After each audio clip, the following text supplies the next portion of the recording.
par exemple, vous serez prête à accueillir d'autres animaux? Tu peux juste parler aussi, on fait un test de son. Ouais, on peut faire un test son. Virginia, ça a vraiment été un honneur de pouvoir te rencontrer. Comme je te l'ai dit, je voulais partager notre première discussion de la façon la plus authentique possible. Donc elle va raconter son histoire d'elle-même. Mais pour contextualiser, j'ai quand même retrouvé le tout premier mail que je t'avais envoyé le 4 juillet 2024 à 10h10. Je t'avais écrit: Bonjour madame, je suis tombé sur votre page Instagram et j'ai été touché par votre engagement pour les animaux et dans votre démarche d'aider les agriculteurs à transitionner vers un mode de vie et de culture plus responsable, empathique et bienveillant envers les animaux et notre nature. J'aurais voulu savoir si je pouvais venir vous rendre visite une journée ou une demi-journée entre le 12 et le 20 juillet, selon vos disponibilités, et présenter votre association sous un format vidéo, combiner une discussion avec une visite du refuge et des interactions et présentations des animaux. En espérant avoir la chance de vous rencontrer, je vous souhaite une excellente fin de semaine. Et à ça, tu m'avais répondu: Salut, merci pour ton message touchant et pour ton initiative. On peut se tutoyer si ça te va. Je peux t'accueillir au sanctuaire le 19 juillet. Redis-moi, belle soirée et à bientôt. Et effectivement, le 19 juillet 2024, j'ai eu la chance et l'honneur de te rencontrer. Et aujourd'hui, j'ai la chance et l'honneur de pouvoir partager notre première discussion. Est-ce que ça marche? Parfait. Déjà, du coup, merci de nous avoir accueillis. C'était vraiment... Ça tourne. Une belle rencontre pour moi de pouvoir justement, comme je t'ai dit tout à l'heure, m'approcher plus des animaux que j'ai toujours côtoyés, mais derrière une barrière parce que c'était des animaux d'élevage. Donc là, de pouvoir avoir une autre expérience et un autre contact avec eux, c'était une belle expérience et de pouvoir la partager aussi avec quelques-uns de mes proches, j'ai apprécié. Et ma première question, c'est comment toi, tu as rencontré et développé cette sensibilité avec les animaux? Alors, c'est vraiment quelque chose que j'ai instinctivement depuis toute petite. J'ai toujours vécu avec des animaux. Bien sûr, quand j'étais enfant, c'était avec des chiens, des chats, des lapins, des cochons d'Inde. Mais j'ai toujours été extrêmement proche d'eux, spontanément, en fait. Et j'avais l'impression qu'on pouvait parler vraiment la même langue, ce qui n'était pas toujours le cas pour moi en tant qu'enfant avec les enfants. Mais avec les animaux, pas de problème, vraiment. Et j'ai toujours voulu, d'une certaine façon, porter leur voix. Mais je ne savais pas encore sous quelle forme, parce qu'en société, on ne sait pas, en fait, à part faire éleveur ou vétérinaire, on n'a pas trop d'autres options pour travailler avec les animaux. Donc j'avais gardé ça comme, comme valeur importante, mais de là à en vivre vraiment au quotidien, ça a été tout un parcours. Mais c'était vraiment quelque chose d'instinctivement très, très présent chez moi. Ouais. Et tu as parlé là, tu as dit que tu comprenais ou tu t'entendais mieux avec les animaux. C'était un refuge pour toi ou comment tu as senti que tu as l'impression que tu comprends mieux ou que tu t'entends mieux avec les animaux qu'avec les enfants humains? Ouais, je pense que en fait, j'ai une personnalité un peu sans filtre comme ça, et j'ai eu de la peine, je pense, enfant, à comprendre vraiment les codes sociétaux, les codes en relation, et j'avais pas l'impression de toujours être adéquate en fait dans ma manière d'aborder les gens parce que je suis très frontale. Et en fait, avec les animaux, c'est comme ça. En fait, on peut être complètement nous-mêmes et on peut être assez frontaux, et eux vont l'être aussi avec nous. Donc en fait, c'est ça passe ou ça casse, mais en fait, il y a eu un échange qui est très spontané, un peu brut comme ça. Et évidemment, avec les années, je me suis conformée quand même à ce qui était demandé en société. C'est normal. À un moment donné, quand on veut faire des études, on veut travailler, on veut avoir des interactions, on doit quand même comprendre les codes. Et je suis contente d'avoir appris ces codes. Mais là, de vivre au quotidien avec les animaux, ça m'a ramené encore plus à ce côté brut, en fait, en relation. Et je trouve que c'est inspirant. Et j'aime cette simplicité avec les animaux. Les animaux, ils peuvent se fighter vraiment fort pendant 2 minutes et 3 secondes après, ils dorment de nouveau ensemble. Il n'y a pas de problème parce qu'ils ne restent pas attachés au conflit, en fait. Okay. Pour eux, ça fait partie de l'harmonie du clan. Il faut des fois des confrontations. Ils n'en font pas toute une histoire. Et les humains, ça, j'ai toujours eu un peu de peine à comprendre, c'est que les humains, ils ont peur du conflit. Donc, ils essayent d'éviter le conflit et ils portent des masques, vraiment, pour éviter d'être en tension avec les gens. Alors qu'en fait, les animaux, ils ne portent pas ces masques-là. Donc, c'est pour ça qu'il y a ce côté très, très frontal, moi, qui me plaît bien. Et c'est ce qui fait que j'ai l'impression qu'on peut se comprendre plus facilement. Ouais. Et il n'y a que dans la... C'est intéressant, comme tu dis, par rapport à la gestion du conflit, que les animaux, ils vont le faire de façon frontale et après, on passe à autre chose. Et les humains, à essayer de l'étouffer, mais du coup, ça grandit et ça fait un plus gros conflit que ce qui aurait dû être au début. Il y a d'autres choses dans la gestion des émotions ou des interactions que tu as remarqué que les animaux font différent que les humains, à part la gestion du conflit? plein de choses en fait. Je pense que nous, on a oublié en tant qu'humains déjà qu'on était des animaux. Biologiquement parlant, on est des mammifères, donc on a cet instinct en nous, on a ce flair en nous. Simplement, on n'a pas appris à le cultiver. On a appris à se conformer en société aux attentes en fait des relations, aux attentes professionnelles, aux attentes familiales, etc. Et en fait, les animaux, ils vont être connectés à leur tripes tout le temps. Et ils vont être influencés par leur environnement, par leur trauma aussi, bien sûr, mais ils n'ont pas les mêmes peurs que nous. Nous, en tant qu'humains, on a toujours peur du regard des autres, on a peur d'être rejeté, on a peur d'être jugé, on a peur d'être abandonné. Tu vois, toutes ces grandes peurs, ces grandes blessures émotionnelles qu'on a en tant qu'humains, eux, ils les ont à des degrés différents. Ce qui fait qu'ils vont se comporter de façon beaucoup plus authentique parce qu'ils ont moins peur de l'abandon, du jugement, du regard des autres, etc. Tu vois ? Et donc, c'est ce qui fait que dans leur vie quotidienne, ils fonctionnent de manière très instinctive et c'est comme ça que ça marche. C'est aussi comme ça que les grands vont éduquer les petits de façon très instinctive. Les animaux, ils lisent pas de livres sur la pédagogie positive ou je sais pas trop quoi, tu vois ? Ils vont éduquer leurs petits en fonction de ce qu'ils ressentent comme juste à chaque instant. Et donc, une mère, elle va pas d'ailleurs éduquer ses 5-6 petits de la même manière. Tu vois, par exemple, si je prends l'exemple des cochons, les truies, elles vont avoir plusieurs porcelets, elles vont pas avoir exactement la même attitude avec chacun. Parce que instinctivement, elles vont sentir qu'un tel, il a besoin de douceur et de bienveillance, un tel, il a besoin de fermeté, un tel, il a besoin, tu vois.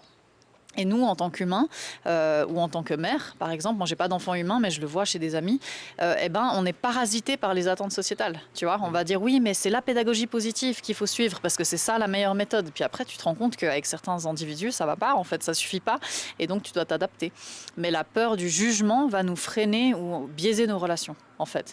Et c'est pour ça que les animaux, tu peux voir comment ils éduquent les petits, tu peux voir comment ils accompagnent à la mort, tu peux voir comment ils accompagnent à la naissance. Tout est fait de façon très instinctive et c'est toujours juste. C'est toujours juste. Et nous, on est tellement parasités justement par ces projections mentales, il pleut, qu'on a tendance à biaiser nos relations parce qu'on n'ose pas être vraiment qui on est. Ouais. Ok. Et tu as des exemples d'interactions que tu as eues avec les humains et tu sens que les gens ne sont pas honnêtes ou instinctifs, ou toi personnellement que tu n'oses pas être honnête et instinctive avec les humains parce que tu dis je vais froisser les codes, je ne vais pas tomber dans la case de comment on devrait se comporter les uns avec les autres. Moi, ça m'est pas arrivé très souvent de porter un masque parce que justement, j'ai de la peine à faire ça. Donc, j'arrive à comprendre les codes, mais par contre, en relation, je vais être vraiment très authentique et intègre avec ma manière de ressentir les choses. Après, je vais peut-être adapter mon langage en fonction de qui j'ai en face, mais par contre, je vais quand même dire ce que je ressens. Mais par contre, les humains, tout le temps, ça m'arrive tout le temps de côtoyer des gens qui sont dans des jeux de séduction. Je dis pas séduction affective ou amoureuse, je dis on est dans des jeux de séduction pour plaire, en fait, en société de manière générale. Et donc, il y a des gens qui vont venir ici et qui vont en faire des tonnes parce que simplement ils ont envie, je sais pas, d'être intégrés au projet ou ça peut être des choses comme ça, parce qu'ils ont tellement envie d'appartenir au niveau vraiment identitaire à un projet qu'ils vont jouer un jeu pour être intégrés. Et en fait, moi j'ai vraiment ce côté hyper instinctif, donc en un quart de seconde je peux ressentir ça et je vais tout de suite casser ce truc en disant il n'y a pas besoin de jouer de jeu, c'est ça marche ou ça marche pas. Et tu leur dis comme ça? Ouais, je leur dis tout de suite, je sens que tu es mal à l'aise, pas de souci, laisse-toi vivre comme t'es et puis si ça marche tant mieux, ça marche pas, c'est pas grave, en fait. Et donc ça, je trouve que les animaux ils sont très inspirants avec ça, ils ont pas de rancœur si tu veux. Tu vois, nous on a de la rancœur et donc ça biaise. Ouais. Et cette sensibilité, tu as l'impression que tu l'as toujours eue et que tu as pu la cultiver ou qu'elle s'est encore amplifiée du fait que tu travailles autant souvent et avec autant de proximité avec les animaux? Ouais, ça s'amplifie de jour en jour, vraiment. Et justement, même par rapport à ces grandes étapes de vie, la naissance, l'éducation, la mort, la santé, je suis tellement inspirée et imprégnée avec les animaux que je gère ces étapes de vie comme ça, tu vois. La mort, c'est quelque chose qui me fait pas du tout peur, vraiment pas. On en parlait tout à l'heure. Ouais, c'est vrai. Ouais. La mort, ça me fait pas du tout peur, autant pour les humains que pour les animaux. Ce contre quoi je lutte en tant que militante antispéciste à la base, c'est le fait de mettre à mort des individus qui n'ont rien demandé. Ça, je suis pas du tout favorable parce que je sais que les animaux eux-mêmes, ils résistent dans les abattoirs, ils sont pas d'accord d'y aller. Par contre, un animal qui vit ici et qui est en fin de vie, je vois très bien qu'il est OK avec ce qui se passe, tu vois. Et donc, j'accompagne ces moments-là avec beaucoup plus de tact parce que j'arrive à sentir grâce à eux ce qui est juste dans ces moments-là, tu vois. Alors que quand des humains accompagnent un deuil, c'est hyper difficile.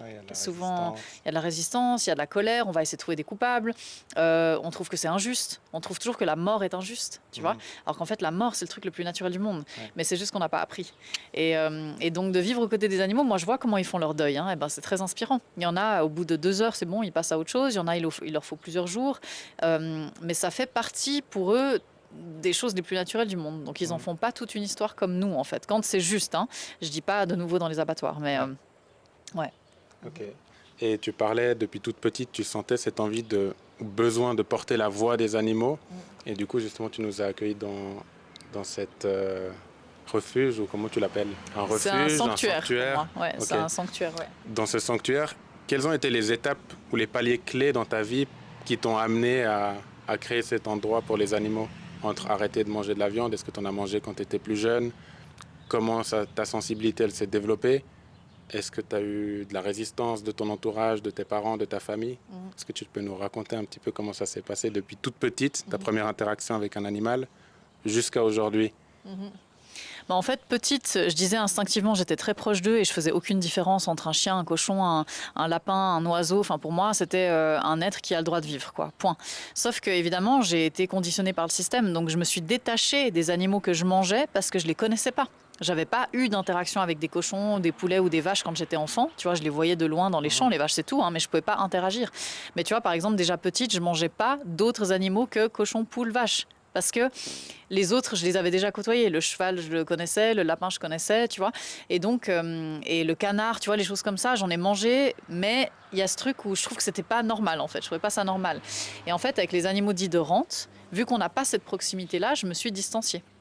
Mais en fait, si on m'avait expliqué à 6 ans qu'une vache, un cochon, un mouton, une chèvre, c'était aussi sensible qu'un chien, j'aurais déjà arrêté de manger de la viande. Je suis persuadée.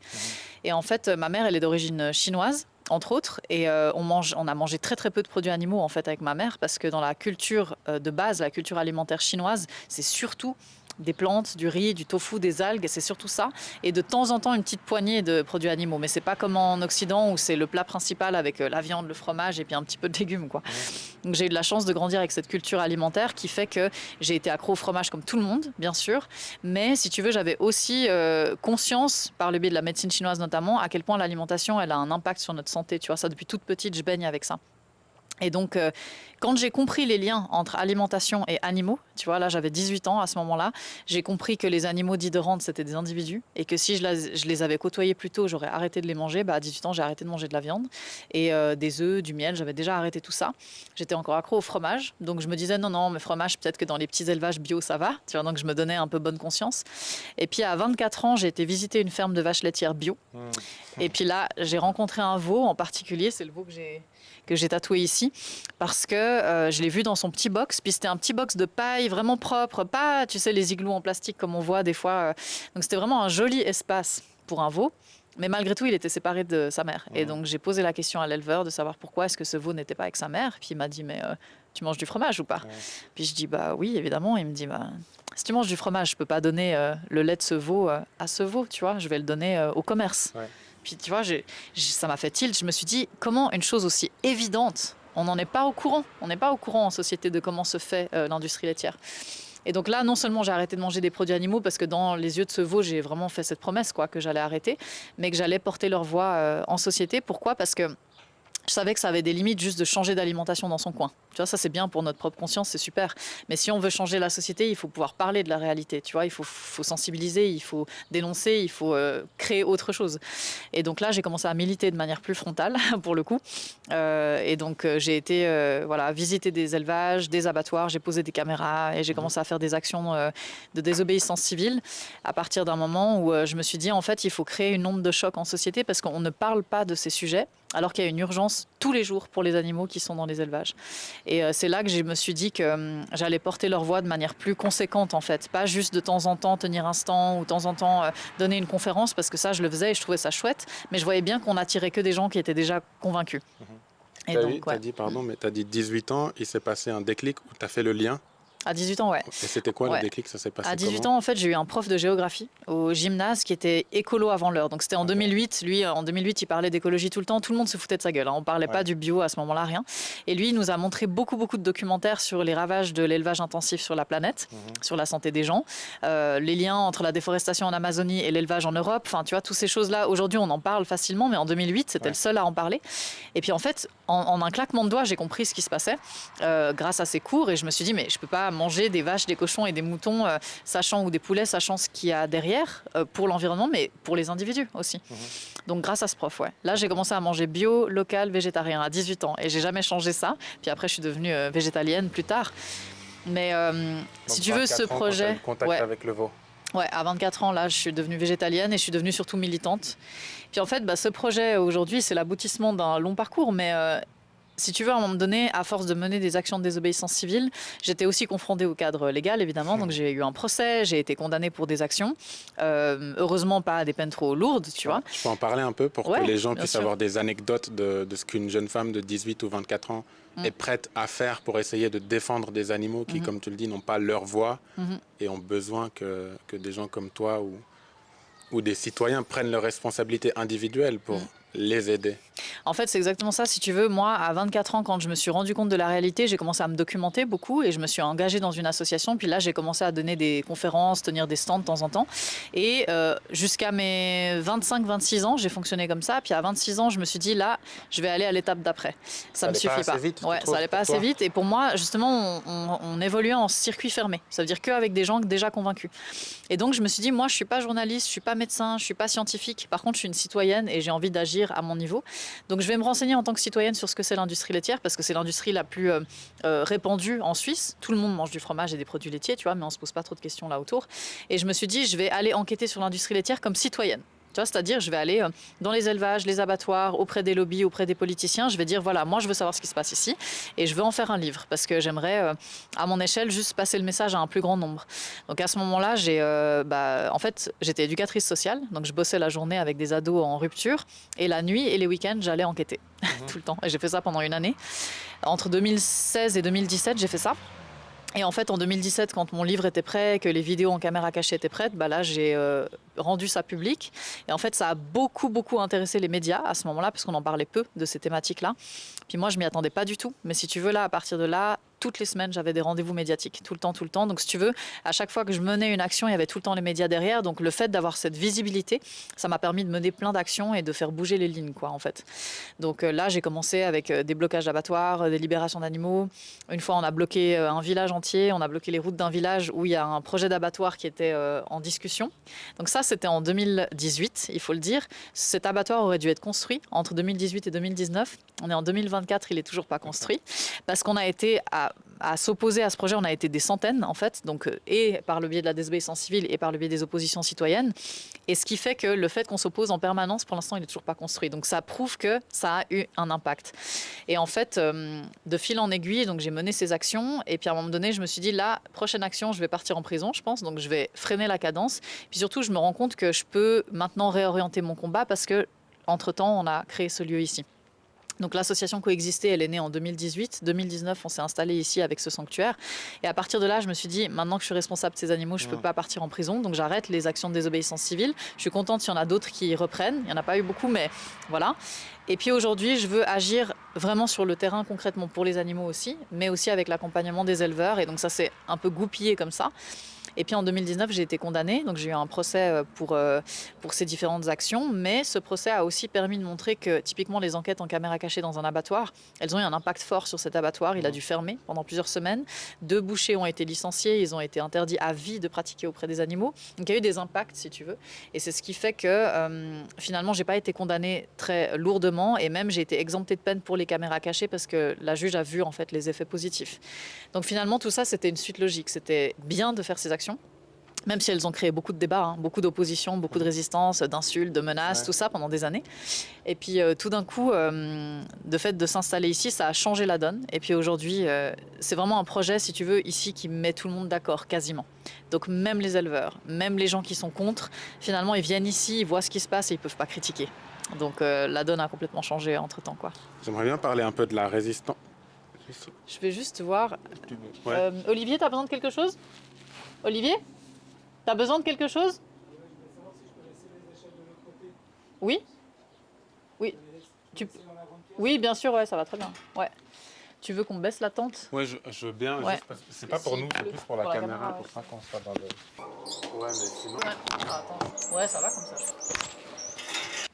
La lumière, c'est bon.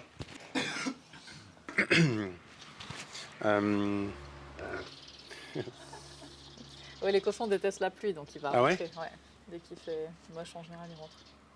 Donc quand c'est eux qui décident de se baigner, ça va, mais quand ça tombe Ouais, en haut, c'est ça. c'est pas. Ouais. Ils aiment pas. Allez, buddy. Un maraud. Petit chou. Oui, la résistance auquel tu as, fait face, que ce soit par tes actions, mais la première dont je voulais te parler ou poser des questions, c'est comment ça s'est passé vis-à-vis de ta famille. T'as pas eu de résistance parce que le mode alimentaire végétal, ça faisait déjà partie de ta culture, ou avec ton cercle d'amis, quand tu as pris conscience et que tu as commencé à en parler autour de toi, ou à table, j'imagine, quand tu as un plateau végétal, les gens ils posent des questions. Quand tu es dans des milieux sociaux, ils vont demander mais tu veux pas de la viande. Comment ça s'est passé et comment tu as réussi à en parler au début? Bon alors c'est clair qu'auprès de la famille, non, il y a eu pas mal de résistance au début parce que surtout il y avait des peurs en fait, je crois. Je pense que certains membres de ma famille avaient peur que je sois carencée, mais surtout ils avaient peur que les actions que je menais allaient créer une onde de choc et que j'allais finir en prison ou que j'allais essayer de me faire tuer. Enfin, il y a eu beaucoup de peur parce que j'étais vraiment dans des situations où, bah, tu vois, je vais toute seule dans un élevage ou un abattoir, je sais pas contre qui, enfin, tu vois, tout d'un coup vers qui je me tourne et ou avec qui je me retrouve en face. Puis je sais que dans ma famille ça faisait peur en fait. Ça. C'était radical du coup? Ouais. C'était du jour au lendemain. Tu as pris conscience et tu t'es dit, ah, demain, je vais commencer à filmer. Il n'y a pas eu de transition de, non, mais essayez de manger autre chose que de la viande à table? Bah si, oui, aussi. Mais si tu veux, les premiers temps du militantisme, il pleut fort, hein, tu me diras ça. Moi, ça va me dérange pas. Okay. Et la caméra, elle... Si okay. toi, tu non, ça va. Non. Donc si tu veux... quand j'ai commencé à prendre conscience de la réalité de l'industrie laitière, mais pas que, de l'industrie de la viande, j'ai voulu militer tout le temps. Donc c'est clair qu'au repas de famille, je parlais aux gens, au repas avec les amis, je parlais aux gens. Et si tu veux, en 2014, 15, 16, on n'en parlait pas beaucoup de l'antispécisme et du véganisme, tu vois. Donc j'étais vraiment considérée comme la casse-pied de la famille et des amis. Il y a beaucoup d'amis avec lesquels j'ai mis de la distance parce que je voyais qu'eux, ils percutaient pas. Puis moi, j'étais très offensive, donc ça a créé de la distance. Après, je me suis créé d'autres cercles sociaux, mais ça m'a jamais freinée, ça m'a jamais fait peur. Et en fait, dans ma famille, par contre, assez vite, les gens ont compris que c'était pas une lubie, en fait. C'était pas juste un truc de 2 semaines, je vais tester le véganisme, ça n'a rien à voir, c'était vraiment dans mes tripes, quoi. Et ils savaient de toute façon que j'étais toujours en lien avec les animaux. Et en fait, tu vois, au moment où j'ai changé de mode alimentaire et que j'ai commencé à militer, il y avait des peurs et aujourd'hui dans ma famille quasiment tout le monde est au moins végétarien, tu vois, ils ont vraiment compris la démarche, ils adorent venir ici, tout le monde soutient, on s'entend tous très bien. J'ai des amis de tous les bords, j'ai des amis qui sont pas du tout véganes, d'autres oui, je m'en fiche, mais parce qu'aujourd'hui j'ai un autre discours aussi et aujourd'hui c'est plus un problème. Mais je sais que pour certaines personnes c'est extrêmement dur de se positionner en famille et dans un cercle d'amis. Moi ça m'a jamais fait peur, je me suis dit mais quitte à me retrouver sans personne, je m'en fiche, mais j'ai besoin d'avoir la conscience tranquille. Et au final je suis encore beaucoup plus entourée aujourd'hui, tu vois. Et la transition justement vers ton nouveau projet où tu t'es dit j'ai la responsabilité de ces animaux, je peux plus me permettre de prendre des risques à aller au front. Est-ce que ça... Je t'en parlais tout à l'heure, tu avais ce discours où tu disais que de créer un lien humain avec les gens pour ensuite amener la transition à la réflexion, à les accompagner dans leur changement d'agriculture. Est-ce que tu as senti aussi à l'intérieur de toi ce shift de... J'ai plus envie d'aller au combat avec les gens, j'ai envie de les accompagner et de faire avec eux plutôt que de contre eux. Ouais. En fait, les deux vont ensemble. Si tu veux, pour moi, toutes les méthodes de militantisme, elles sont complémentaires les unes aux autres. Donc, je regrette absolument pas les actions que j'ai menées parce qu'elles étaient nécessaires à ce moment-là pour forcer un débat que les gens ne voulaient pas avoir. Donc, il y a eu un moment donné où j'étais obligée d'aller au front, si tu veux, et d'aller chambouler un peu l'ordre établi pour qu'on se pose des questions. Et au moment où les gens ont commencé à se poser des questions, au niveau politique aussi, c'est devenu un débat important en politique en Suisse, auprès des agriculteurs, auprès des personnes qui consomment des produits animaux. Il y a un vrai swift, comment je pourrais dire ça, vraiment une transition qui s'est faite ces dernières années, je trouve. Et aujourd'hui, t'as personne qui vient, il me dit, ouais, moi de toute façon, je m'en fous des animaux, je mange de la viande. Ça m'arrive jamais, ou une fois tous les X ans. Par contre, aujourd'hui, c'est vrai que par le biais du sanctuaire, je vois que l'approche, elle est différente, mais elle est juste complémentaire. Les gens qui avaient beaucoup d'a priori par rapport à moi parce qu'ils me connaissaient comme militante confrontante, ils arrivent ici, ils me disent « Ah, mais en fait, t'es beaucoup plus tolérante que ce qu'on croit, tu vois ?» Et en fait, ce que j'aime ici avec ce lieu, c'est qu'il est rassembleur, il est fédérateur, tout le monde est d'accord avec ce genre de projet, quasiment. Et aujourd'hui, si tu veux, je laisse les animaux être leur propre porte-parole beaucoup plus. Tu vois, là, je vous ai fait faire le tour, je vous parle 2-3 mots de leur histoire, mais en fait, c'est le lien que vous allez créer avec eux qui va vous faire changer. Et c'est beaucoup plus efficace qu'un débat télé. Tu vois, moi, je vois vraiment la différence. Après un débat télé, j'ai l'impression d'avoir perdu 1 heure de mon temps parce que de toute façon, les gens en face, ils n'ont pas vraiment réfléchi. Après, les gens qui ont écouté le débat, oui, je pense, tu vois, mais j'ai pas de mesure. Tu vois, je peux pas le voir. Alors qu'ici, à chaque visite, à chaque événement, je vois le avant-après dans le regard des gens, tu vois. Mais ça va ensemble. Ça va vraiment ensemble. Et par rapport aux agriculteurs, par contre, c'est clair que ça a tout changé parce qu'à l'époque où j'étais confrontante, les agriculteurs me détestaient. J'étais vraiment la personne la plus détestée, quoi. Et aujourd'hui, ils viennent ici, ils me demandent des conseils sur comment soigner les animaux. Ils me demandent, voilà, comment se réorienter. Le rapport est complètement différent aujourd'hui, en fait. Et justement, par rapport aux agriculteurs, moi, c'est un des points qui m'a touché sur ton site internet où tu parles d'aider les agriculteurs à se reconvertir. Ça se passe comment une reconversion pour un agriculteur qui a envie de changer son mode de production? Chaque cas de figure est unique, donc il n'y a pas une règle établie. Ça veut dire que tu vois, as des agriculteurs qui me contactent, ils veulent juste prendre des renseignements, puis après j'entends plus parler d'eux pendant 6 mois, puis après ils reviennent. Tu en as qui veulent changer tout de suite du tout au tout, il y en a qui veulent rester dans l'agriculture, d'autres qui veulent quitter ça complètement, donc il y a pas un seul modèle si tu veux, mais le point commun de toutes ces personnes, c'est qu'à un moment donné, elles ne supportent plus d'envoyer leurs animaux à l'abattoir. Ça, c'est le point commun de tout le monde. Et à partir de là, naît une réflexion qui fait qu'ils ont une tellement mauvaise conscience quand ils exploitent leurs animaux et qu'ils les tuent, qu'ils peuvent plus faire marche arrière, ils veulent changer de modèle, tu vois.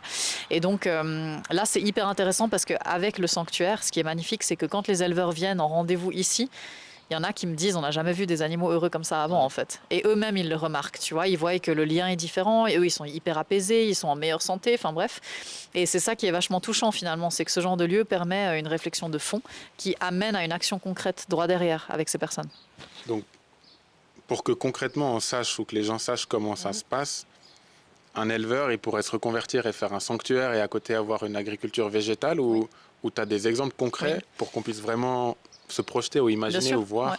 Ouais, c'est ça, c'est qu'en fait, tu as des éleveurs qui veulent garder une partie de leurs animaux, faire un mini sanctuaire, puis créer une autre activité commerciale à côté. Tu vois, ça peut être du maraîchage, ça peut être de la boulangerie végétale, ça peut être de la culture de céréales, ça peut être avoir un autre métier carrément, tu vois, sortir de l'agriculture un bout, garder quelques animaux et faire autre chose. Et tu as vraiment plein de cas de figure différents. T'en as qui veulent s'investir dans la cuisine végétale, d'autres qui veulent pas du tout être médiatisés et qui veulent faire leur truc dans leur coin, d'autres qui veulent parler publiquement. Mais en fait, moi, si tu veux, mon job, c'est de les accompagner au fur et à mesure de ces étapes en fonction de leur temporalité. Je vais pas brusquer le chemin parce que sinon, ils font marche arrière. Mais en principe, quand ils ont un déclic éthique, ils font pas marche arrière, hein, ça c'est clair. Mais si tu veux, ce qui est beau là-dedans, c'est que t'en as qui vont se reconvertir en 3 à 6 mois, puis d'autres, ça va prendre 3 ans. Et moi, je suis obligée de faire avec ce qui se passe parce que si tu vas de manière prématurée brusquer les choses, ça va pas fonctionner forcément aussi bien. Il faut vraiment que la personne elle ait le temps de cheminer sur tout ça, tu vois.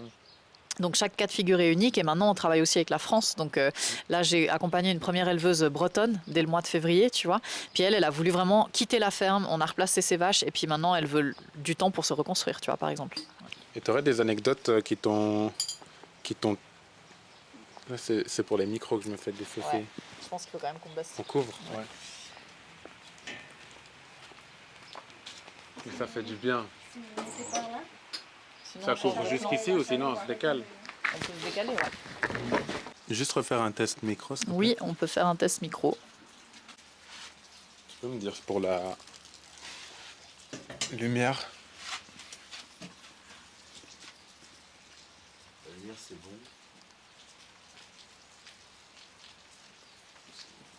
Cool. Du coup, ouais, je te demandais, est-ce que tu as des anecdotes concrètes d'un éleveur que tu as pu accompagner dans sa transition pour qu'on puisse aussi se rendre compte ou après tu pourras aussi donner son nom s'il a une chaîne YouTube ou un Instagram pour qu'on puisse le retrouver, mais on pourra faire un point à la fin. Mais ouais, une anecdote concrète de A à Z entre la première fois où il t'a rencontré ou le premier contact et le moment où il a pu se dire c'est bon, maintenant je vis en harmonie avec mon projet et ma conscience. Ouais, voilà. Ouais. Alors, il y a plusieurs exemples. Je vais parler de celui qui aime le plus parler publiquement parce qu'il a aussi un compte Instagram, un site, etc. Donc, ce sera plus facile pour les gens de se projeter. Alors, en fait, il y a le premier couple d'éleveurs que j'ai accompagné depuis 2021, c'est Stéphane et Valérie Beau, qui étaient des éleveurs de vaches, de cochons, de chèvres, de lapins aussi.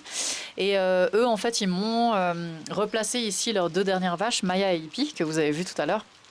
Et en fait, là, le déclic, il s'est fait parce que Stéphane arrivait juste plus du tout à se regarder en face quand il avait des animaux à amener à l'abattoir. En fait, c'était juste plus possible pour lui.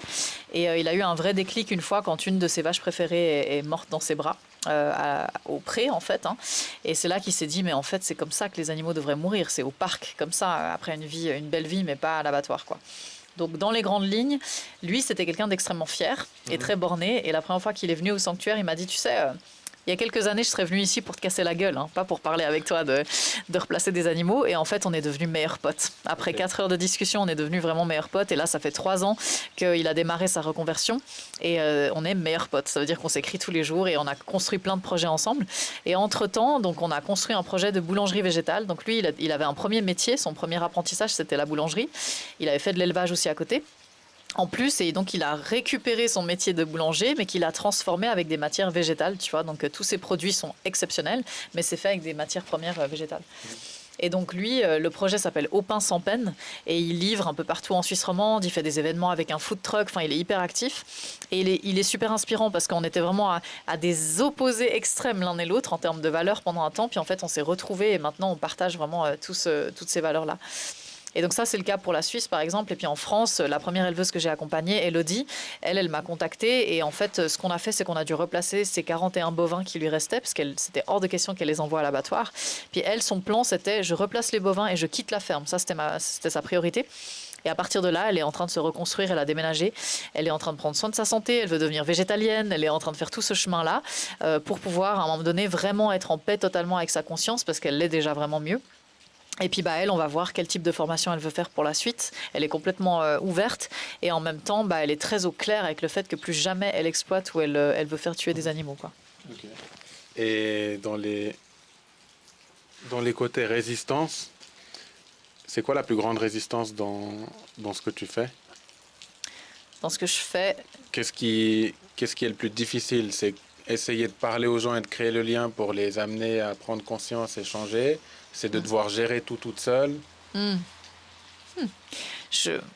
ta vie, c'est dans quel aspect? Puisque tu fais ce que t'aimes, t'es en harmonie avec ton sens moral. Aujourd'hui, j'ai pas de challenge, t'as plus de résistance dans la vie. Bien sûr, il y a des challenges tout le temps. Là, le gros challenge, c'est qu'on devait racheter ce lieu, donc il m'a fallu 2 ans pour récolter les fonds propres pour racheter ce lieu. Ça, c'était un vrai challenge. Pendant 2 ans, tous les jours, je me réveillais et je me couchais avec cette charge mentale, tu vois. Mais c'est fait. Tu vois, donc je suis contente. Maintenant, si tu veux, les challenges, il y en a, tu vois, régulièrement, mais je les vois jamais comme des échecs, des étapes insolubles, tu vois. Donc je vois vraiment... les animaux, ils m'ont appris ça aussi. Tu vois, je m'adapte au quotidien à ce qui se présente. Et ça, c'est aussi ma personnalité. Mais si je vois qu'il y a une embûche, je vais faire en sorte de réussir encore mieux que ce qui était attendu, tu vois, pour pouvoir dépasser ce schéma d'échec, quoi. Ça me convient pas. Et dans l'accompagnement des éleveurs, par contre, il y a une chose qui est importante que j'ai pas précisée, c'est que c'est toujours les éleveurs et les éleveuses qui me contactent de leur démarche volontaire. Donc moi, si tu veux, je vais jamais taper à leur porte en disant allez, je vous aide à vous reconvertir, parce que là, il y aurait de la résistance, beaucoup. Donc vraiment, pour que ça fonctionne, il faut que la démarche vienne d'eux. C'est pour ça qu'il n'y en a pas. Après, il y a des peurs. Bien sûr, les éleveurs ont parfois peur de manquer d'argent, ils ont peur de ne pas pouvoir rembourser leurs dettes, ils ont peur de pas avoir le soutien de leurs proches. Enfin, bien sûr qu'il y a ces peurs-là, mais le but de l'accompagnement, c'est de pouvoir dépasser tout ça aussi. Et le fait que tu puisses vivre de la façon dont tu aimerais vivre, ça fait que tu n'as plus de peur, tu as une sérénité profonde et tu t'adaptes constamment, ou tu as quand même une petite voix dans ta tête qui a des appréhensions par rapport au futur de peut-être ton refuge, ton sanctuaire? Ouais. Alors non, j'ai pas de peur du tout. J'en ai eu par le passé, bien sûr. J'avais peur de pas réussir à racheter le lieu financièrement. J'avais peur que, je sais pas, quelqu'un se mette en conflit avec nous et fasse en sorte qu'on parte. Voilà, il y a des peurs comme ça. Maintenant, j'ai largement dépassé tout ça et je me rends compte en fait beaucoup que on est hyper soutenu depuis le début avec ce projet et moi je me donne vraiment les moyens du matin au soir toute l'année pour que ça fonctionne, tu vois. Et ça a fonctionné depuis 6 ans maintenant, 6 ans que la sauce existe, 5 ans que le sanctuaire existe et ça va chaque année crescendo, tu vois. On n'est pas à l'abri d'un coup dur, hein, je dis pas, mais il y a vraiment un truc, si tu veux, c'est une dynamique interne pour moi. C'est une dynamique interne, c'est que l'échec, c'est pas une option. Donc en fait, s'il y a une situation difficile, je vais faire en sorte de trouver les ressources pour la dépasser, cette situation. Je vais jamais m'apitoyer sur mon sort, je vais pas me morfondre dans une situation qui pourrait être anxiogène. Je vais surtout aller trouver les ressources pour dépasser tout ça, tu vois. Et parce qu'on peut vite se conforter dans la victimisation, hein, quand on tient un refuge, parce qu'on se dit on n'a pas assez de dons, on n'a pas assez de bénévoles, on n'a pas assez ci, pas assez ça. C'est très courant en fait, hein, dans les refuges. Et moi, je refuse de tomber là-dedans parce qu'en fait, c'est extrêmement énergivore d'être dans une posture de victime. Parce que ça veut dire que tu subis tout le temps, tu vois. Dans ton esprit, tu subis tout et donc tu as l'impression que tout est difficile. Moi, j'ai pas envie de vivre tout ça comme quelque chose de contraignant, tu vois. Moi, je veux vivre ça avec du plaisir aussi, même si c'est 16 heures par jour des fois. Mais je le vois comme quelque chose d'hyper constructif et fructueux et donc je mise mon énergie là-dessus plutôt. Ouais. Okay. Et pour faire la transition vers toi, et le livre que j'ai vu, le dernier que tu as écrit, je crois, Ce que murmurent les animaux, qu'est-ce que tu dirais qui t'ont appris comme valeur? Les animaux m'ont appris à redevenir plus humaine. Il y a eu une période quand j'étais militante vraiment active où j'étais devenue très intolérante quand même vis-à-vis des autres humains qui n'avaient pas cheminé assez vite. J'étais très intolérante face au système, bien sûr. Et j'étais très... Bah voilà, du coup, j'étais exigeante aussi beaucoup. Je suis toujours très exigeante comme personne, mais je dirais que dans mes relations sociales, j'ai réappris à apprivoiser ma part humaine aussi et à savoir que même si je fais certaines choses parfaitement, il y en a d'autres que je fais pas parfaitement aussi, tu vois, et chacun sa temporalité. Et donc j'ai appris à être un petit peu plus patiente quand même aussi. Et surtout, les animaux, ils m'ont reconnecté à mes instincts profonds qui étaient déjà là, mais là, ils sont exacerbés depuis que je vis avec eux. Donc, on parlait du fait de parler sans filtre ou de se comporter sans filtre. En fait, ça, c'est même plus une option pour moi. C'est comme ça que ça marche, tu vois. Et dans mes relations amicales, professionnelles, familiales, tout ce que tu veux, j'ai besoin de ça pour fonctionner, tu vois. Donc, je ne peux pas faire avec les faux semblants, j'y arrive pas, tu vois. J'ai vraiment besoin de cette franchise en relation quelconque, tu vois. Ouais. Et on n'a pas besoin d'être d'accord sur tout, mais par contre, de communiquer de façon claire, c'est ce qui permet la cohabitation. Je le vois avec les animaux, tu vois. Même si on ne parle pas la même langue, la clarté permet la cohabitation aussi.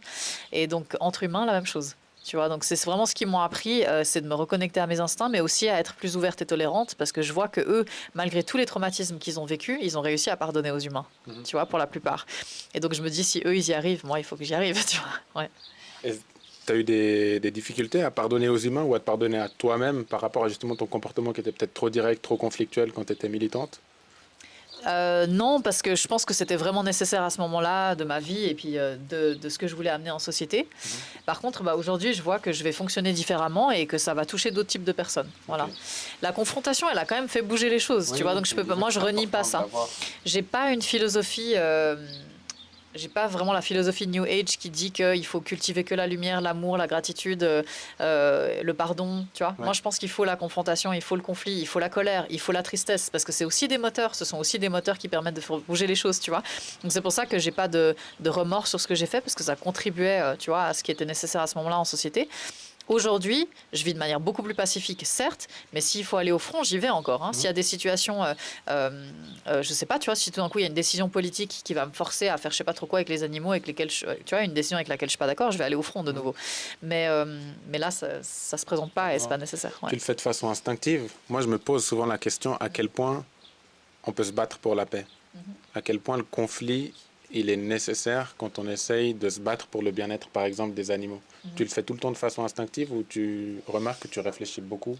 Je réfléchis, ouais, non, quand même, je réfléchis, sinon je serais déjà en prison. Comme tu as tellement développé cet instinct, ouais. Est-ce que tu as le sentiment, c'est je vais avec la vibe et là je sens qu'il faut y aller, ou tu prends vraiment beaucoup de temps à réfléchir? Est-ce que c'est vraiment le meilleur moyen d'y aller? Est-ce que le conflit, c'est le dernier recours? Comment tu sens cette relation avec le conflit? Ouais. Parce que tu ne peux pas te comporter comme les animaux qu'on a vus et juste foncer sans réfléchir de la même façon qu'eux le font. Ça dépend. Ça dépend des situations, en fait. Je pense qu'il y a des situations, par exemple, plus politiques, où il faut quand même réfléchir à deux fois avant de foncer dans le tas, parce qu'il peut y avoir des conséquences graves après. Donc, c'est sûr que mes tripes vont m'amener quelque part, mais après, je vais réfléchir de façon plus pragmatique en me disant, OK, quelle est la meilleure option? Donc, je vais être ferme, si tu veux, mais je vais pas aller au conflit comme les bovins, ils se chargent entre eux, on est d'accord.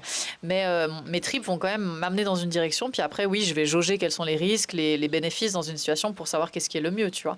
Et autant que possible, j'évite le conflit, mais je suis pas dans la fuite du tout. Ça veut dire que si je vois qu'avec quelqu'un, il n'y a pas d'autre option, c'est parti. Ouais, bah oui, tu vois. Mais c'est pas parce qu'on est en conflit que je vais détester cette personne toute la vie, tu vois. C'est juste qu'à un moment donné, il n'y a pas d'autre option. Okay. Et les animaux, c'est aussi comme ça entre eux, tu vois. Il y a des fois, il y a des individus qui pourront jamais cohabiter ensemble parce qu'ils s'entendent pas, mais c'est pas grave. Ils sont pas toute la journée en train de ruminer sur ah je l'aime pas celui-là, il a dit ci, il a dit ça. Non, c'est bon, ils se sont fightés, puis après chacun leur vie, tu vois. Et c'est ok. Ouais.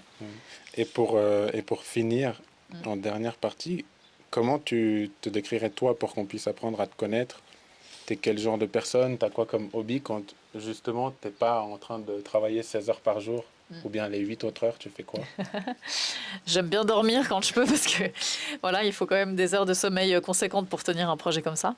J'aime bien lire, j'adore danser. En fait, j'ai pas beaucoup l'occasion, mais j'adore le raga dancehall, le hip-hop, j'adore danser. Donc de temps en temps, je vais aller danser, mais sinon c'est ça. Je passe du temps avec ma famille, mes amis aussi, et je pourrais m'octroyer des fois des vacances pour partir à la mer. Je le fais pas, mais je me dis qu'un jour ça viendra peut-être. Mais ouais, c'est ça en fait. Si tu veux, j'ai toujours été très monomaniaque, moi, avec les animaux. Depuis toute petite, c'est vraiment ma priorité. Donc je suis focus là-dessus, je suis vraiment focalisée là-dessus. Mais je vois bien aussi que ce projet, il est extrêmement conséquent, tu vois. Et donc ça me demande une implication à 1000% toute l'année. Il n'y a pas vraiment de répit, tu vois. Parce que même si je vais à Paris, par exemple, pour travailler, ou en France, c'est du travail, tu vois. Il y a une petite partie de loisirs de temps en temps, mais c'est quand même essentiellement du travail. Mais je suis OK avec ça, si tu veux, parce que je suis pas dans un rapport avec un employeur où je vis que des contraintes dans mon travail. Tu vois, mon travail, il est tellement nourrissant et tellement constructif que c'est pas une contrainte du tout pour moi. Tu vois, donc j'ai pas besoin d'être dans le divertissement tout le temps pour compenser le malaise qu'il y aurait dans mon travail, tu vois. Donc je suis pas en train de me dire, ouh là là, 17h, c'est bon, là, je vais boire une bière. Voilà, j'ai pas besoin. Mais je m'octroie, là, depuis qu'on est propriétaire et que j'ai moins cette pression de racheter la maison, puis qu'on a des bénévoles super qui sont là de temps en temps, je m'octroie des fois, tu vois, juste une sortie au resto, une sortie en boîte pour danser, juste pour me changer un peu les idées. Mais après, je suis contente de revenir, quoi. Ouais. Donc socialement, ça n'a jamais été difficile pour toi de concilier les deux? Tu dis, ah non, je peux pas, j'ai refuge. Ouais, quand même, ça m'arrive, bien sûr. Mais si tu veux, les 2 premières années, j'avais tellement besoin de tout contrôler ici. J'étais vraiment dans un rapport de surcontrôle parce que j'avais besoin d'être sûr que tout se passe bien. Je quittais pas le sanctuaire. Je faisais même pas les courses, tu vois. Ah ouais? Je commandais ou j'envoyais des gens faire les courses, mais je sortais pas du sanctuaire.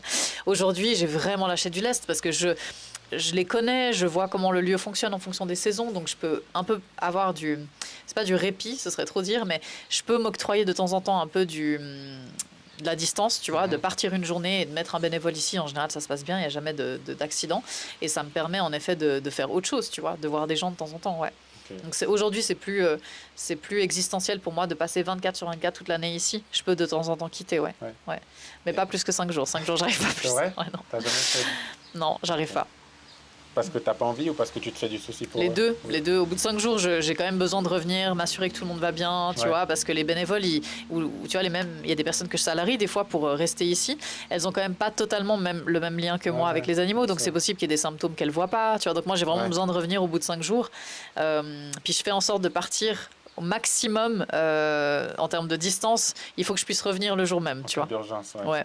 Donc je vais pas partir, je vais plus partir en Thaïlande dans des sanctuaires là-bas parce que ça m'angoisserait de prendre l'avion, tu vois, pendant combien d'heures avant de revenir, quoi. Ouais. Et en dernier paragraphe, qu'est-ce qui nous murmure les animaux, toi qui les écoutes autant, qu'est-ce que tu aimerais nous dire de leur part?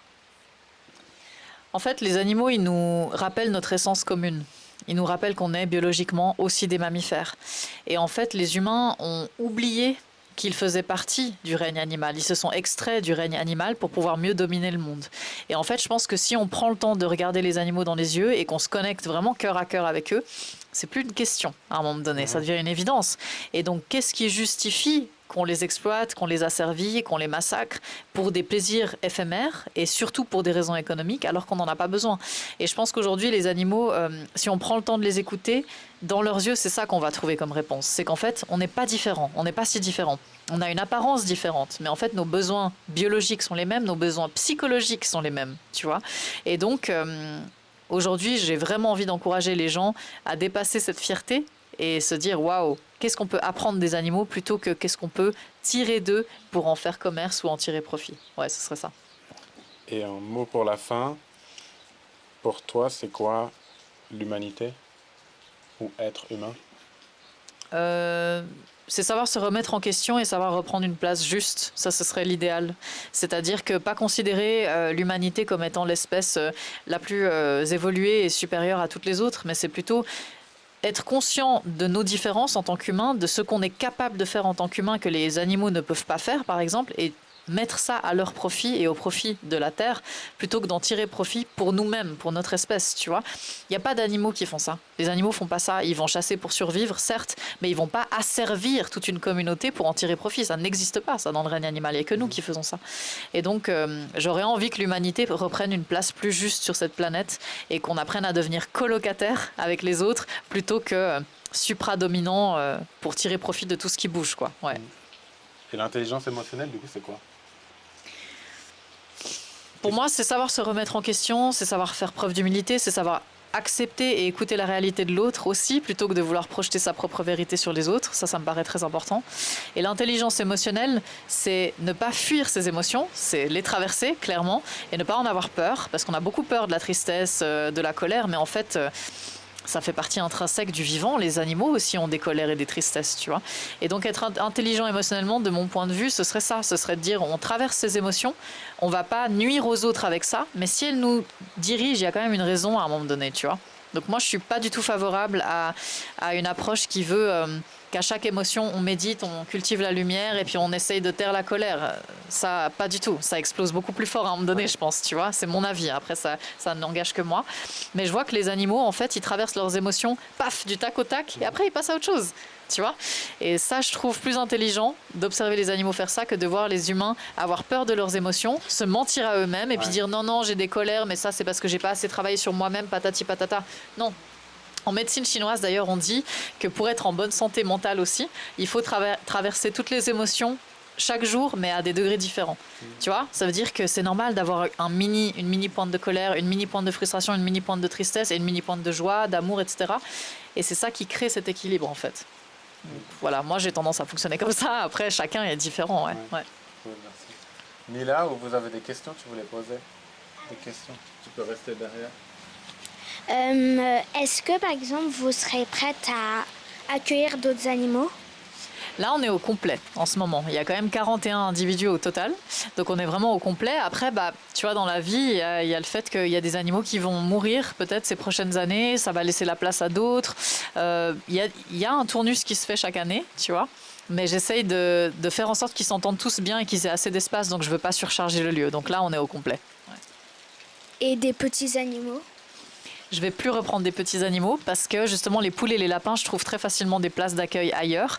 Et là, si tu veux, les espaces, je les ai vraiment dédiés aux grands. Donc c'est vraiment adapté aux grands animaux. Il y a beaucoup de refuges qui existent pour les petits. Donc j'essaie de garder la place plutôt pour ceux qui ont moins de chance. Merci. Merci. Comme vous avez discuté de la mort dans la voiture avant d'arriver ici, puis vous avez touché un mot là, tu as dit que ça se passe très naturellement.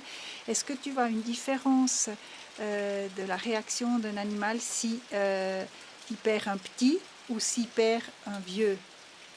Est-ce que tu comprends ce que j'essaie de dire? Ouais. Non. En fait, pour moi, du moment où ils sont attachés les uns aux autres, ils vont avoir une réaction, que ce soit leur progéniture ou leurs amis, ou etc. Par contre, c'est à des degrés divers. Chacun va réagir différemment, tu vois. Il peut y en avoir, comme je disais, qui vont vraiment être sous le choc quand un animal meurt et ils vont mettre des jours à s'en remettre. Ouais. Puis d'autres, c'est tout de suite OK. Oui. Ils le voient, ils disent au revoir et ils passent à autre chose. Oui. Et c'est vrai que ça, c'est quelque chose que nous, humains, on a de la peine à comprendre parce qu'on a énormément de projections sur la mort. On a peur de perdre l'autre, on est attaché, on a peur de souffrir. On va culpabiliser autour de la mort. Et en fait, les animaux, ils vivent pas du tout ça de la même manière. Quand c'est juste pour eux, ils accompagnent et ils passent à autre chose.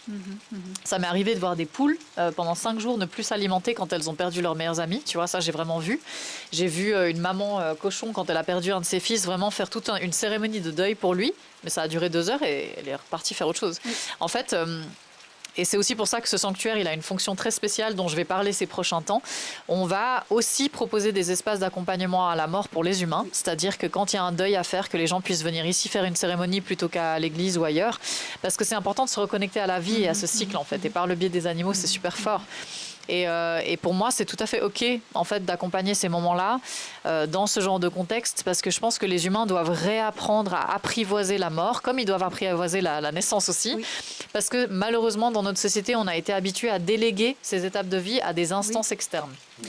Et ça, c'est un truc qui me met très en colère depuis que je vis avec les animaux, parce que je vois à quel point eux, ils ont cette facilité à mettre au monde et à mourir et à éduquer que nous, on a perdu, parce qu'on nous a fait croire qu'on n'était pas capable et qu'on n'était pas responsable. Donc voilà, je fais une grosse bifurcation, mais pour moi, aujourd'hui, c'est extrêmement grave qu'on dise aux femmes qu'elles ne savent pas accoucher et qu'au moment où elles vont accoucher, on leur dit « vous allez à l'hôpital, péridurale, écarter les jambes, c'est les médecins qui font tout ». Voilà. Ça me choque. Aujourd'hui, ça me choque. Vraiment. Quand je vois les animaux, à quel point elles font ça sans difficulté aucune, toute Oui. seule dans leur coin. Je me dis, Oui. mais qu'est-ce qui fait que nous, on est mammifères et on nous a fait croire qu'on ne savait pas faire? Oui, tu c'est vois. ça. Bon, c'est peut-être Voilà. pas forcément sans difficulté aucune, mais c'est comme tu as dit, Mais- il faut traverser chaque jour, Oui. chaque émotion. Ouais. Bah, pour qu'une naissance elle se passe Aussi. correctement, il faut traverser peut-être une certaine douleur aussi. Oui, hein. aussi. Comme exactement pour la mort. La il mort, faut la même traverser chose. la douleur Ouais. où on ne délègue pas quelqu'un qui va nettoyer le corps. Et puis Le après, maquiller, corps, faire en non, sorte ouais. qu'on ne soit pas confronté à ça. Puis Oui. il y a beaucoup de gens qui ont peur de voir la mort en face. Oui. Tu vois, donc même Oui. des humains qui ont peur d'accompagner leur chien-chat à l'euthanasie, ils délèguent ça à quelqu'un d'autre parce qu'ils ont peur de souffrir.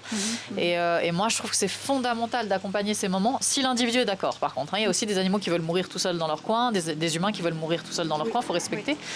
Mais s'ils ont envie d'être accompagnés, je pense que c'est notre responsabilité de le faire Oui. aussi. Ouais. Oui.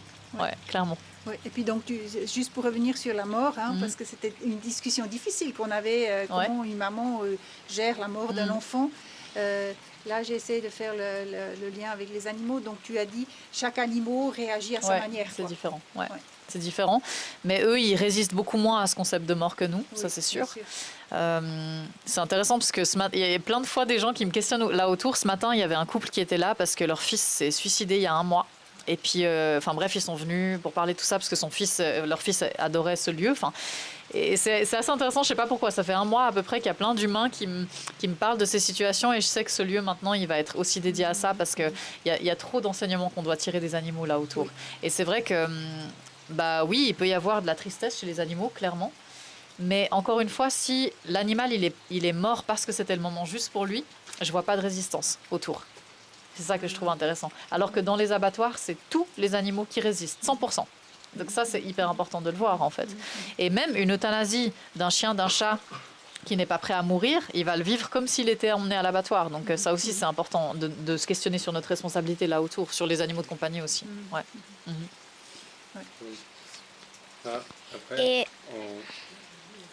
Et aussi, ça a pris combien de temps à tisser, à créer les liens avec les animaux? Il y en a, c'est tout de suite, les premières secondes, le lien il est très fort, puis des fois c'est quelques jours, quelques semaines. Celui qui m'a pris le plus de temps, c'est Miouk, le cochon brun et blanc que vous avez vu là tout à l'heure, le noir et blanc. Lui, ça m'a pris 1 an et demi. Parce qu'il était ultra traumatisé des humains, vraiment 1 an et demi. Et là, ça fait 4 ans qu'il vit ici, mais je suis toujours la seule qui peut le toucher, personne d'autre. Tu vois, il a vraiment son truc. Par contre, il y a des animaux ici comme les cochons roses ou autres, c'était à la première seconde, le lien était tout de suite créé, tu vois. Ouais. Est-ce que toi, tu as des questions à nous poser? Non, comme ça pas, mais ça pourrait venir dans un deuxième temps. Hein. On te donne souvent la parole quand tu accueilles des gens. Et sinon, Ouais, c'est tu peux conclure et parler de tes livres, de tes réseaux sociaux, et si tu as envie de transmettre un message ou quelque chose. J'ai l'impression qu'on a fait le tour et puis j'ai l'impression qu'on a abordé les thématiques importantes, mais j'aime pas trop faire l'autopromo de mes livres, alors ça me gêne un peu, mais non. Du coup, ce serait ok pour me redonner. C'est quoi le meilleur moyen de faire l'autopromotion de ton livre, même si tu n'aimes pas le faire? Comment le ferais ou ton portrait chinois, si tu étais un animal, tu serais quoi? Et comment tu ferais la promotion de tes livres? Pour que tu le fasses de façon instinctive et que tu n'aies pas cette résistance d'humain de comment je vais être perçu par rapport à mon ego, par rapport Ah ouais. Qu'est-ce que j'ai envie de dire? Non, je sais pas, franchement. Je sais pas. Toi, tu l'as lu, ce que Moi, mangent les justement, animaux? je voulais pas le lire et je voulais te ok. rencontrer comme si je savais rien de toi. Ok. Donc quand même un minimum pour trouver l'adresse. Ouais. Mais je vais le lire et peut-être qu'on aura l'occasion d'en reparler. Bah voilà, tu feras J'aimerais faire peut-être des un topo, lives. toi. Donc je ferai la promotion de ton livre une fois que je l'ai lu. En tout cas, Mais c'est merci de nous beau. avoir accueillis. Merci C'était à vous sympa. d'être venus et je trouve très beau. Vous avez l'air très unis les uns aux autres autour des animaux aussi et humainement, je trouve ça vachement fort. Donc merci à vous, c'est super chouette. Merci, cool.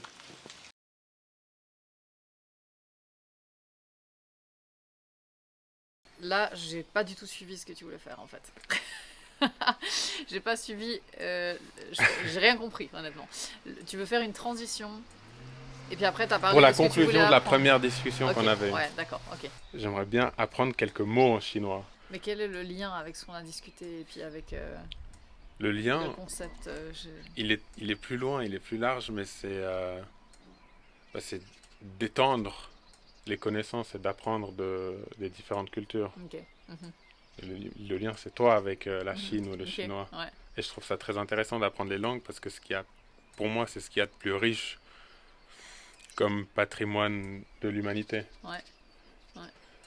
Et une des façons les plus faciles d'apprendre une langue, c'est en chanson. Mais je voulais pas te faire chanter aujourd'hui. Ok, donc là, tu as besoin de quoi de moi en fait? Une phrase en chinois, mais si t'as pas de dicton, phrase en comment est-ce chinois qu'on dit ça a qui été un honneur de conclut- faire ta connaissance? Qui conclut la première rencontre qu'on a faite au sanctuaire. Par c'est ça. exemple, ouais. Puis après, c'est quoi? C'est que tu veux garder cette phrase, que tu mets tout à la fin, et puis au début d'une vidéo d'après, enfin c'est. Par c'est quoi, exemple. c'est ça. Ok, d'accord. Je te montrerai, ça sera concret. Ok, ouais, ça marche. Alors un dicton comme ça, je vois pas, mais je peux te dire une phrase qui conclurait ça. Je pourrais dire 我们一块儿谈的话特别有意思. Ça veut dire Ça va quoi? aller? C'est ce qu'on a discuté ensemble était particulièrement enrichissant et intéressant. Voilà. Du coup, je pourrais me le remettre en replay la prochaine fois. Tu pourras Ouais. noter Ok. mon chinois. Ouais. Ok. Et je m'appelle Palmyre, parce que je sais dire que ni Ouais. hao. 我叫 Palmyre. What xiao? 我叫 ça veut dire je m'appelle. Ouais. Ok, cool, Voilà. merci. Ce sont des magnifiques sœurs.